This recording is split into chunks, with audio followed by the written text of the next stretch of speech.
Terminator 2 Judgment Day. No Arnold voice this time, I've learned from my mistakes. So Terminator 2 Judgment Day is set around 10 years after the first Terminator film. John Connor, the future leader of the Resistance, as we learned in the first film, has now been born. He's 10 years old and he's living with foster parents. Why is he living with foster parents? Because Sarah Connor is in a mental institute. She brought up John Connor to believe in all the Terminator stuff, but then obviously people in this time are going to think that's a little crazy, so they've taken her somewhere where he can't see her. And what do you know? Once again, a Terminator has been sent back, but this time he's being sent back to kill 10-year-old John Connor, not Sarah Connor. The bad Terminator in this film was played by Robert Patrick. He plays the T-1000, a newer version of Terminator than the Arnold Schwarzenegger one we saw in the last film, who also returns in this film to play the hero. John Connor of the future has reprogrammed Arnie Terminator to come back and protect John Connor, and this means that in this film we get to see two Terminators battling out instead of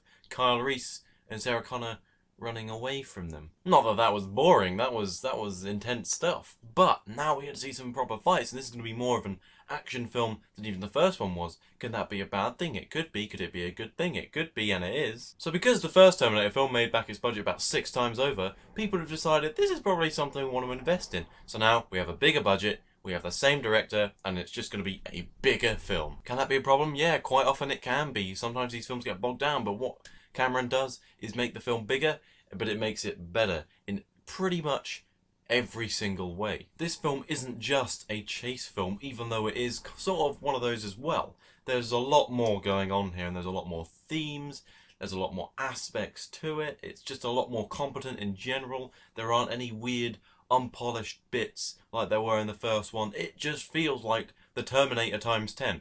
That's what it feels like. Whereas Linda Hamilton's character of Sarah Connor in the first film was potentially quite annoying to some people. I didn't mind her because I kind of got what they were going for, but I can see why it gets on some people's nerves.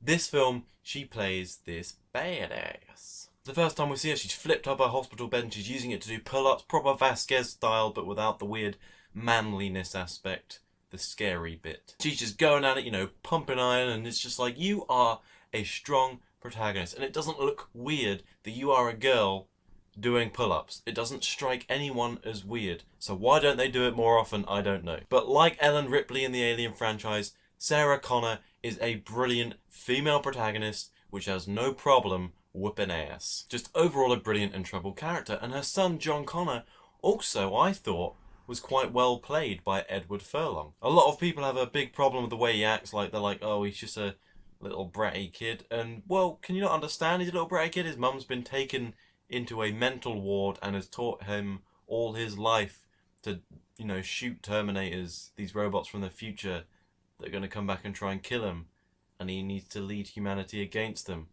It's quite a lot for a kid to take on. So you can understand he's a little bit warped, and especially considering he's been told that all that's a lie now, it's just like, what is going on? It's an imbalance in his head. I can definitely understand why people find him annoying. There is one scene in particular which drives me mad. It's when he's sitting in the car with Arnie Terminator and he's teaching him how to speak like a not dork. And he just puts on this horrific, whiny voice. It's just so ear-scratching to listen to in this scene. I don't really understand why. He's just like, and if someone comes up to you with an attitude, you say, eat me. And I'm not 100%, but I'm pretty sure that scene was like entirely dubbed. It doesn't even look like he's saying it. It just adds to... But the Terminator's dialogue's pretty funny. And the whole twist of this film kind of is that Arnold Schwarzenegger obviously is coming back, and he was the bad guy in the first film. And so the character's like, you're the bad guy, but he's not. And I would normally not tell anyone that that's the case, but the trailers spoilt it originally anyway. Like, the trailers back from 1991 spoiled that twist, and everyone knows the twist now anyway. It's not really a thing anymore. Does it spoil the movie? No. And who's the bad guy? Heck no. Robert Patrick does a great job as the bad guy. In many ways, he might even be better than Arnold Schwarzenegger did in Terminator 1, because he is a more relentless killing machine made out of liquid metal that just keeps coming and coming and coming, even more so than in the first film. He's even harder to deal with, and this idea of two Terminators being against each other creates a very interesting dynamic that we didn't get in the first film that changes it sufficiently, but also keeps it sufficiently the same. Every action sequence in this film is done spectacularly. It is obviously before films like Jurassic Park, which started using CGI, you know, to really portray things realistically. It does use CGI for the T-1000 very effectively though.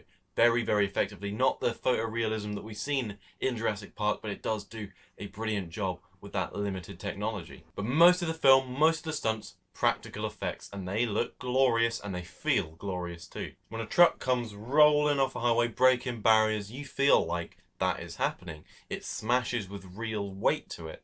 When Arnold Schwarzenegger comes over on a motorbike and he comes off and he's like bouncing when he hits the ground, it's all slow-mo, it feels like what you're seeing, and that's the brilliance of it. Every action scene has weight, it's well directed, and I just think they are all very tense, very entertaining for the whole runtime of the film, which is well over 2 hours long. But as I said, it's not just a chase film, they also try and fit stuff in about how, hang on, people keep sending Terminators back, how about we try and change the future where we are now? Which is, of course, been done, but in this film it's very entertaining, and it moves it along to a different place, and helps with the pacing of the film. This is a good long film, so moving this extra little bit into it helps pad it out a bit more, but not in a bad sense. Pad it out is often used badly. In this film, it does actually add another layer to it. It might sound odd and ham-fisted, and it might sound like it's ruining the idea of the Terminator, but the father-son-ish relationship between John Connor and Arnold Schwarzenegger's Terminator is actually very well handled. It's not like the Terminator actually shows any emotion or any fatherly instincts really besides protecting him, but that's kind of what the film is talking about when he does this. It's like, you are the best father I have had, and you can't cry, you can't smile, which is a funny scene. All you do is protect me, and that's all you want to do is keep me safe. You are the best father I've had, and that's a very interesting dynamic to have, I feel. And any comedy scenes involving the Terminator, you know, the smiling scene in particular, which I find hilarious, most of it is very funny. It doesn't remove, like, the sharp edge of this idea of a killing machine. Like, John Connor has to hold this thing back, and he can't convey to it the idea that you can't just kill people, human life has a value. It's all, it's just so well handled, I feel. And the climax, like the first film, is the best. It's probably even better than that. It's great, great, great stuff, and I really, really enjoyed this film from start to finish.